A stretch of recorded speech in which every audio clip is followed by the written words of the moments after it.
Jean-Frédéric Poisson, bonjour. Bonjour.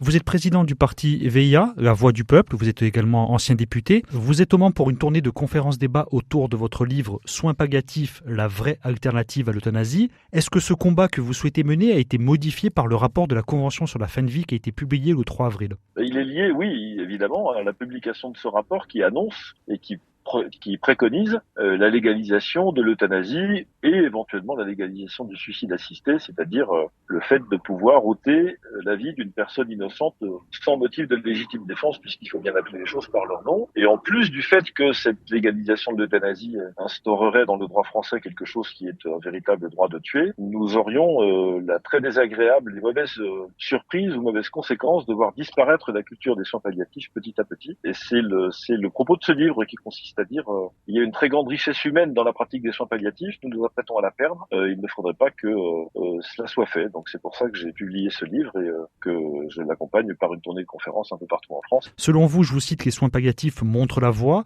Le rapport de la Convention recommande leur développement. Vous craignez que ce ne soit pas suivi d'effet ?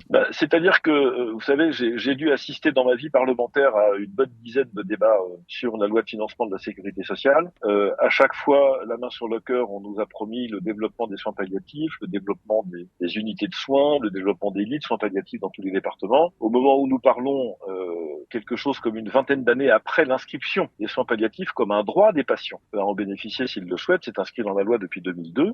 Il reste encore aujourd'hui, au moment où nous parlons, 24% des départements dans lesquels il n'y a pas d'unité de soins palliatifs disponible pour les patients. Et j'observe qu'il est très très difficile d'y avoir accès parce que la culture des soins palliatifs n'est très peu développée, que les services n'y sont pas prêts et qu'on a donné jusqu'ici, pour des motifs de gestion simplement et de priorité économique et administrative, la priorité, à la volonté de légaliser l'euthanasie plutôt qu'à la culture des soins palliatifs. C'est d'abord un déni de droit pour tous les Français, puisque la loi dit qu'ils avons tous droit. Et deuxièmement, c'est une erreur sur le plan médical et sur le plan humain.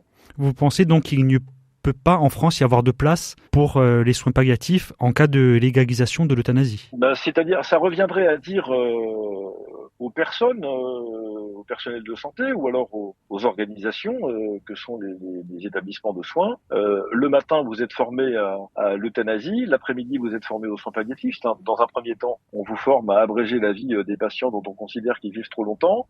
L'après-midi, on vous explique qu'au contraire, tant qu'il y a de la vie, il y a de la dignité possible et de la qualité de vie, en tout cas relationnelle et spirituelle, qui est possible. Et je ne sais pas comment on fait coexister les deux, ni dans le même esprit, dans la même personne, ni dans le même service ou dans le même établissement. On voit bien que le fait d'un côté d'abréger la vie, quel que soit le motif, et d'un autre côté de l'accompagner jusqu'à son terme naturel, on voit bien que ce sont deux démarches qui sont parfaitement opposées l'une à l'autre, complètement incompatibles, et sur le plan intellectuel et sur le plan pratique. Moi, je vois bien que compte tenu des impératifs de gestion qui sont posés aujourd'hui aux services hospitaliers, vous avez entendu comme moi, nos auditeurs aussi certainement, entendent tous les jours comme moi qu'on ferme des lits partout, qu'on ferme des services parce qu'on n'a plus les moyens.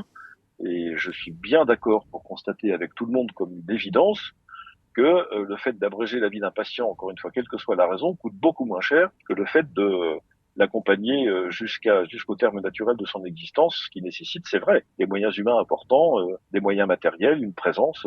Ça coûte davantage d'argent, mais c'est un choix de société. Est-ce qu'on veut dépenser de la vie pour des moyens pour la dignité humaine ? Est-ce qu'on est prêt à faire des sacrifices, y compris des bénévoles?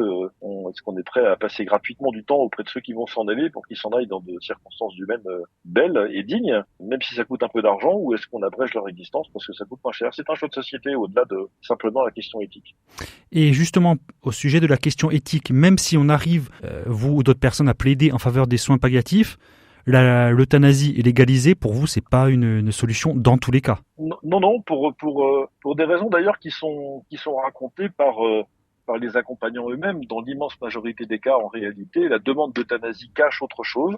Et effectivement, si on vous posait la question, ou à n'importe quel de nos auditeurs, dans ces termes, et voici cette question: est-ce que vous seriez d'accord pour mourir dans des circonstances atroces sur un brancard au sous-sol d'un hôpital mal entretenu, dans un isolement total et des souffrances insupportables? Personne ne répond oui à cette question.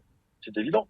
Donc si on vous dit la seule alternative possible à cela, c'est qu'on abrège votre vie, ben évidemment, je comprends qu'on puisse être tenté par le fait de raccourcir cette existence qui est indigne, ça va sans dire.